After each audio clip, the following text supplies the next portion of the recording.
Hi friends, welcome back to our channel. మేమందరం కలిసి ఫ్యామిలీతో కలిసి తీర్థాల విలేజ్కి వచ్చాము. తీర్థాల సంగమేశ్వర స్వామి టెంపుల్ అండి ఇది. తీర్థాల విలేజ్ ఖమ్మం జిల్లాలో ఉంది.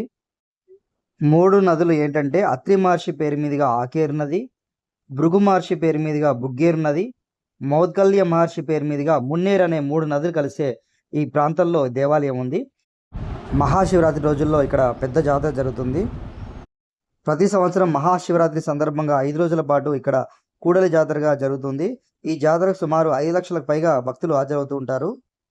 ఇక్కడ చూడండి, ఆలయం ముందు భాగంలో అత్యంత పురాతనమైన శివలింగాలు మీకు కనిపిస్తూ ఉంటాయి, దర్శనమిస్తూ ఉంటాయి మెట్ల మార్గంలో. ఈ ఆలయంలో ఒక్క గర్భగుడి కాకుండా పక్కపక్కనే ఉండే 3 గర్భగుడులు ఉంటాయి.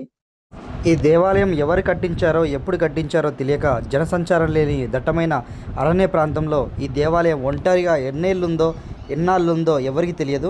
అయితే 500 ఏళ్ల క్రితం ఆయుర్వేద వైద్యులు బుజ్జూరి నాగయ్య మూలికల కోసం ఈ ప్రాంతంలో తవ్వకాలు జరుపుతుండగా ఈ గుడి బయటపడినట్టు తెలుస్తుంది. ఈ దేవాలయాన్ని నాగయ్య పాకయజ్ఞాలనే బ్రాహ్మణుని సాయంతో అభివృద్ధి చేసి ఈ ప్రాంతానికి తీర్థాల అనే నామకరణం చేసినట్టు తెలుస్తుంది.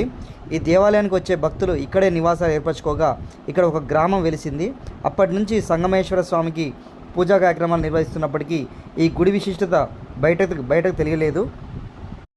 ఈ ఆలయంలో ఉన్న సంగమేశ్వర లింగం ప్రత్యేకత ఏంటంటే తెల్లటి నునుపు పైన ప్రత్యేక శిలతో చేసిన సంగమేశ్వరుని లింగాకారం పానవట్టంలో విడిగా తీసి పెట్టేందుకు అనువుగా ఉన్నట్లు నిర్మించారు.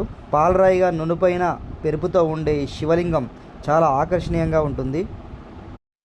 100 సంవత్సరాల క్రితం ఈ దేవాలయానికి పూజారిగా ఉన్న రాఘవ వర్మ తండ్రి రామయ్య ఈ గుడిని అభివృద్ధి చేయడానికి తన వంతు ప్రయత్నాలు చేశారని చెప్తున్నారు.